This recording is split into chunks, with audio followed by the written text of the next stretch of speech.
ಚಂದನಪುರ ಎಂಬ ಸುಂದರವಾದ ಗ್ರಾಮದಲ್ಲಿ ಸಾವಿತ್ರಮ್ಮ ಎಂಬ ಮಹಿಳೆ ವಾಸಿಸುತ್ತಿದ್ದಳು.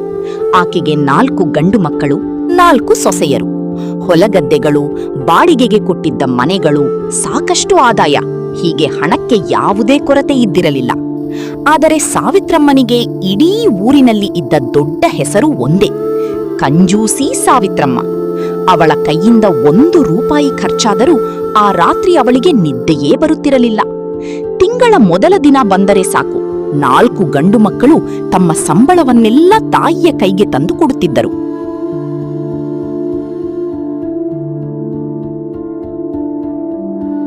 ಅದು ಅವಳ ಪಾಲಿನದ್ದು.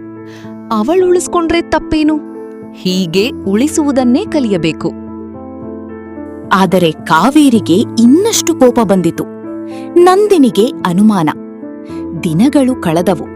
ಈ ಮನೆಯಲ್ಲಿದ್ದ ಪ್ರೀತಿ ನಿಧಾನವಾಗಿ ಕಡಿಮೆಯಾಗುತ್ತಿತ್ತು. ಸೊಸೆಯರು ಒಬ್ಬರನ್ನೊಬ್ಬರು ಅನುಮಾನಿಸುತ್ತಿದ್ದರು. ಆದರೆ ನಂದಿನಿ ಮಾತ್ರ ಒಂದು ವಿಷಯ ಗಮನಿಸುತ್ತಿದ್ದಳು. ಸಾವಿತ್ರಮ್ಮ ಪ್ರತಿದಿನ ರಾತ್ರಿ ತನ್ನ ಕೋಣೆಗೆ ಹೋಗಿ ಅಲಮಾರಿಯ ಮುಂದೆ ಬಹಳ ಸಮಯ ಕಳೆಯುತ್ತಿದ್ದಳು. ಒಂದು ರಾತ್ರಿ ನಂದಿನಿ ನೀರು ಕುಡಿಯಲು ಎದ್ದಳು.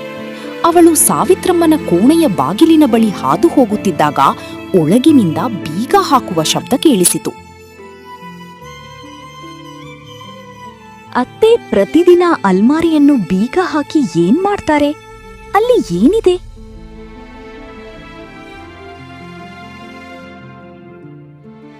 ಕೆಲವು ದಿನಗಳ ನಂತರ ಒಂದು ಬೆಳಗ್ಗೆ ಸಾವಿತ್ರಮ್ಮ ಅಜಾಗರೂಕತೆಯಿಂದ ಅಲಮಾರಿಯ ಚಾವಿಯನ್ನು ಹಾಸಿಗೆಯ ಮೇಲೆ ಬಿಟ್ಟು ಹೊರಗೆ ಹೋದಳು.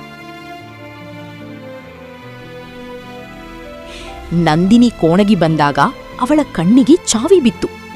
ಅವಳು ಸ್ವಲ್ಪ ಯೋಚಿಸಿ ಅಲಮಾರಿ ತೆರೆದಳು.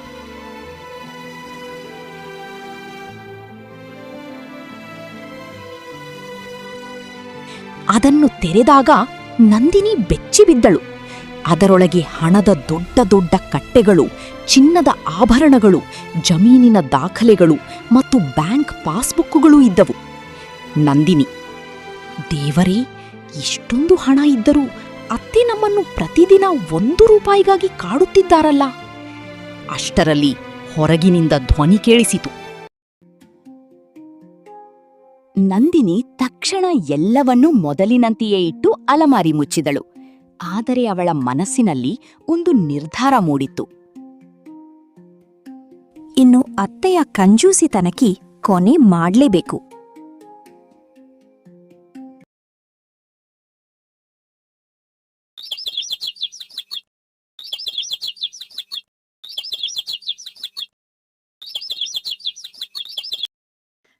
ಮಾರನೇ ದಿನ ಬೆಳಿಗ್ಗೆ ನಂದಿನಿ 3 ಜನ ಅಕ್ಕಂದಿರನ್ನು ಮನೆಯ ಮೇಲ್ಛಾವಣಿಗೆ ಕರೆಸಿಕೊಂಡಳು.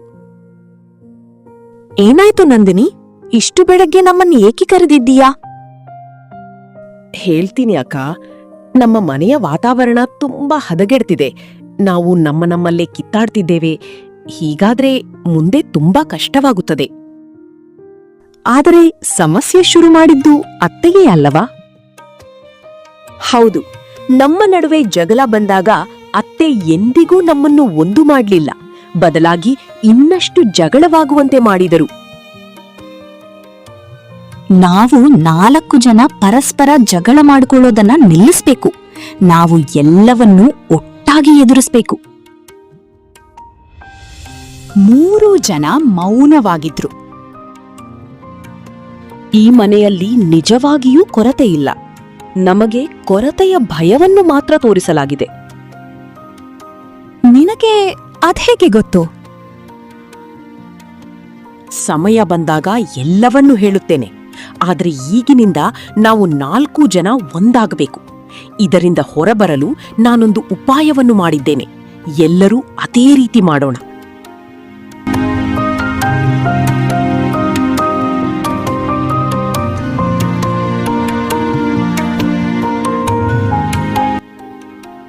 ಎಂದು ಹೇಳಿ ನಂದಿನಿ ತಾನು ಮಾಡಿದ ಉಪಾಯವನ್ನು ಅವರಿಗೆ ವಿವರಿಸುತ್ತಾಳೆ. ಎಲ್ಲರೂ ಅದಕ್ಕೆ ಒಪ್ಪಿಕೊಳ್ಳುತ್ತಾರೆ.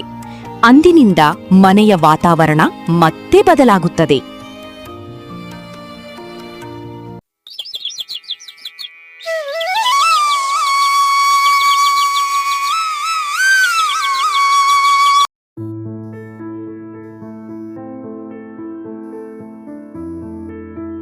ಮರುದಿನ ಸಾವಿತ್ರಮ್ಮ ಕೂಗಿದಳು. ನಂದಿನಿ, ನಂಗೊಂದ್ ಕಪ್ ಚಹಾ ಮಾಡ್ಕೊಡು. ನಂದಿನಿ ಶಾಂತವಾಗಿ ಉತ್ತರಿಸಿದಳು. ಇವತ್ತು ಚಹಾ ಬೇಡ ಅತ್ತೆ. ಏಕೆ ಚಹಾ ಬೇಡ ಅನ್ನುತ್ತೀಯಾ? ಸಕ್ಕರೆ ಬೇಗ ಮುಗಿಯುತ್ತದೆ, ಸ್ವಲ್ಪ ಉಳಿಸ್ಬೇಕು ಅಂತ ನೀವ್ ಹೇಳ್ತೀರಲ್ಲ, ಅದಕ್ಕೆ. ಸಾವಿತ್ರಮ್ಮ ಬೆಚ್ಚಿ ಬಿದ್ದಳು. ಸಾವಿತ್ರಮ್ಮ ಮಧ್ಯಾಹ್ನ ಊಟ ಮಾಡುತ್ತಿದ್ದಾಗ ಮೀರಾಳನ್ನು ಕರೆದರು. ಊಟಕ್ಕೆ ಸ್ವಲ್ಪ ಉಪ್ಪಿನಕಾಯಿ ತಂದ್ಕೊಡು. ಇವತ್ತು ಬೇಡ ಅತ್ತೆ, ಬೇಗ ಮುಗ್ದೋಗ್ತದೆ, ಉಳಿಸಿಕೊಂಡು ಬಳಸ್ಬೇಕು. ಸಾವಿತ್ರಮ್ಮನ ಮುಖ ಬದಲಾಯಿತು. ಸಾವಿತ್ರಮ್ಮ ಬೆಚ್ಚಿ ಬಿದ್ದಳು. ಸಂಜೆ ಅವಳು ಲಲಿತಾಳನ್ನು ಕರೆದು, ನನಗೆ ಇನ್ನೊಂದು ರೊಟ್ಟಿ ಕೊಡು.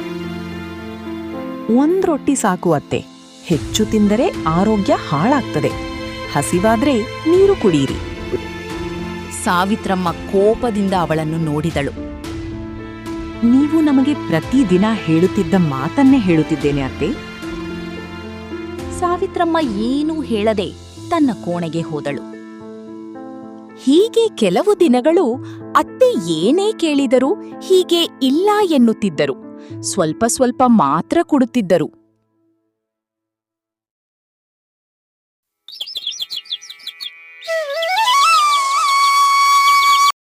ಕೆಲವು ದಿನಗಳ ನಂತರ ನೆರೆಮನೆಯ ಮಹಿಳೆ ಮನೆಗೆ ಬಂದು ಹೇಳಿದಳು, ಸಾವಿತ್ರಮ್ಮ, ಮುಂದಿನ ವಾರ ನನ್ನ ಮಗನ ನಿಶ್ಚಿತಾರ್ಥ.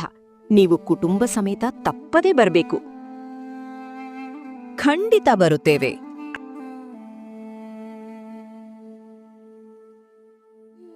ಅವಳು ಹೋದ ನಂತರ 4 ಸೊಸೆಯರು ಒಬ್ಬರನ್ನೊಬ್ಬರು ನೋಡಿಕೊಂಡರು. ಇದು ನಮಗೆ ಸಿಕ್ಕ ಅವಕಾಶ. ಇದನ್ನು ನಾವು ಸರಿಯಾಗಿ ಬಳಸಿಕೊಳ್ಳೋಣ.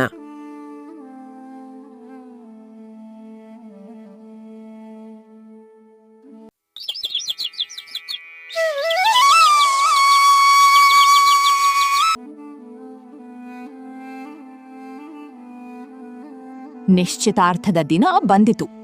ಸಾವಿತ್ರಮ್ಮ ತನ್ನ ಅತ್ಯುತ್ತಮ ರೇಷ್ಮೆ ಸೀರೆ, ಚಿನ್ನದ ಆಭರಣಗಳನ್ನು ಧರಿಸಿಕೊಂಡು ಹೆಮ್ಮೆಯಿಂದ ಹೊರಬಂದಳು.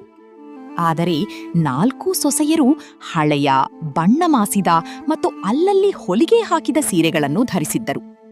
ಸಾವಿತ್ರಮ್ಮ ಅವರನ್ನು ನೋಡಿ ಕೋಪಗೊಂಡಳು. ಇದೇನು, ಇಂಥ ಸೀರೆ ಹಾಕೊಂಡು ನಿಶ್ಚಿತಾರ್ಥಕ್ಕೆ ಬರ್ತೀರಾ? ಬೇರೆ ಸೀರೆ ಹಾಕೊಳ್ಳಿ. ಬೇರೆ ಸೀರೆಗಳು ಹೀಗೆಯೇ ಇವೆ. ಹೊಸ ಸೀರೆ ನೀವು ಎಂದೂ ಕೊಡಲಿಲ್ಲ. ನಮ್ಮ ಕೈಯಲ್ಲಿ ಹಣವೂ ಇರಲಿಲ್ಲ. ಸಾವಿತ್ರಮ್ಮ ಮೌನವಾದಳು.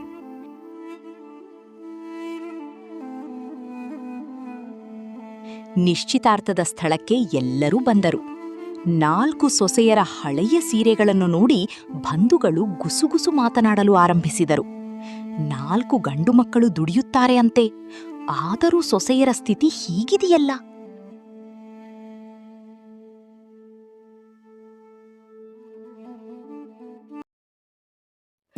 ಒಬ್ಬ ಹಿರಿಯ ಮಹಿಳೆ ಸಾವಿತ್ರಮ್ಮನ ಬಳಿ ಬಂದು ಹೇಳಿದಳು. ಸಾವಿತ್ರಮ್ಮ, ನಾನು ಹೀಗೆ ಮಾತನಾಡ್ತೇನೆಂದು ಬೇಸರ ಮಾಡ್ಕೊಳ್ಬೇಡ. ಆದ್ರೆ ನಿನ್ನ ಸೊಸೆಯರಿಗೆ ಒಂದೊಂದು ಒಳ್ಳೆಯ ಸೀರೆ ಕೊಡಿಸಬಹುದಿತ್ತಲ್ಲ. ನಿನ್ನ 4 ಮಕ್ಕಳು ದುಡಿತಾರೆ, ಇಷ್ಟೆಲ್ಲ ಆಸ್ತಿ ಇದೆ. ಆದ್ರೂ ನಿಮ್ಮ ಸೊಸೆಗೆ ಒಂದು ಸೀರೆ ಕೂಡ ಕೊಡ್ಸಲ್ವಾ? ಹಣವನ್ನೆಲ್ಲ ಏನು ಮಾಡ್ತೀಯಾ? ನೀನು ಹೋಗುವಾಗ ಹೊತ್ಕೊಂಡು ಹೋಗ್ತೀಯಾ? ಸಾವಿತ್ರಮ್ಮನ ಮುಖ ಬಿಲಿಚಿಕೊಂಡಿತು. ಅವಳೇ ದುಬಾರಿ ಸೀರೆ ಧರಿಸಿದ್ದಳು. ಸೊಸೆಯರು ಮಾತ್ರ ಹರಿದ ಸೀರೆಗಳಲ್ಲಿ ನಿಂತಿದ್ದರು.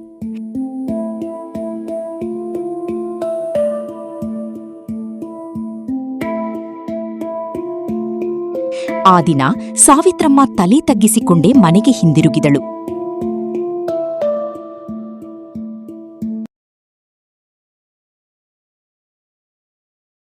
ಸಾವಿತ್ರಮ್ಮ ಕೋಪದಿಂದ ಕೂಗತೊಡಗಿದ್ಲು. ಅವಳ ಕೂಗು ಕೇಳಿ ಮಕ್ಕಳು ಕೂಡ ಅಲ್ಲಿಗ್ ಬರ್ತಾರೆ. ನೀವು 4 ಜನ ನನ್ನನ್ನು ಇಡೀ ಊರಿನ ಮುಂದೆ ಅವಮಾನ ಮಾಡಿದ್ದೀರಿ. ಅತ್ತೆ, ಇಂದು ಜನರು ನಮ್ಮ ಸೀರೆಗಳನ್ನು ಮಾತ್ರ ನೋಡಿದರು. ಆದ್ರೆ ನಾವು ವರ್ಷಗಳಿಂದ ನಿಮ್ಮ ಕಂಜೂಸಿತನದಿಂದ ಪ್ರತಿದಿನ ಅನುಭವಿಸಿದ ನೋವನ್ನು ನೀವೆಂದಾದರೂ ನೋಡಿದ್ದೀರಾ? ಚಪ್ಪಲಿ ಕೇಳಿದ್ರೆ ಬೈಗುಳ, ಸೀರೆ ಕೇಳಿದರೆ ಹಳೆಯದನ್ನೇ ಹೊಲಿದುಕೊಳ್ಳಿ. ಮಕ್ಕಳಿಗೆ ಪುಸ್ತಕ ಕೇಳಿದರೂ 10 ಪ್ರಶ್ನೆ. ಸಾವಿತ್ರಮ್ಮ ಮೌನವಾಗಿ ನಿಂತಳು. ನಂದಿನಿ ಮುಂದೆ ಬಂದು ಹೇಳಿದಳು, ಅತ್ತೆ, ನಮ್ಮ ಜೊತೆಗೆ ಬನ್ನಿ.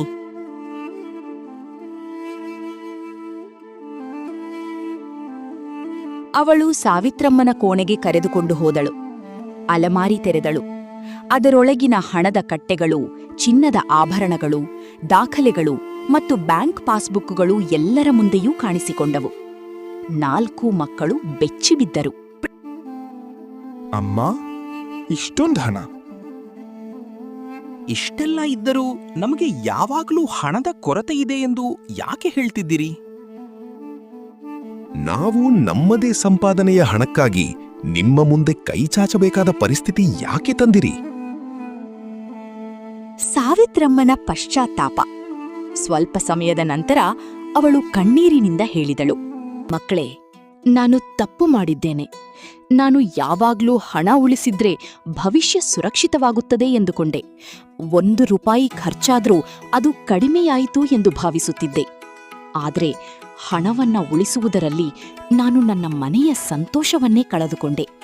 ನಿಮ್ಮೆಲ್ಲರ ನಡುವೆ ಪ್ರೀತಿಯ ಬದಲು ಅನುಮಾನ, ಸಂತೋಷದ ಬದಲು ಭಯ ತುಂಬಿದೆ.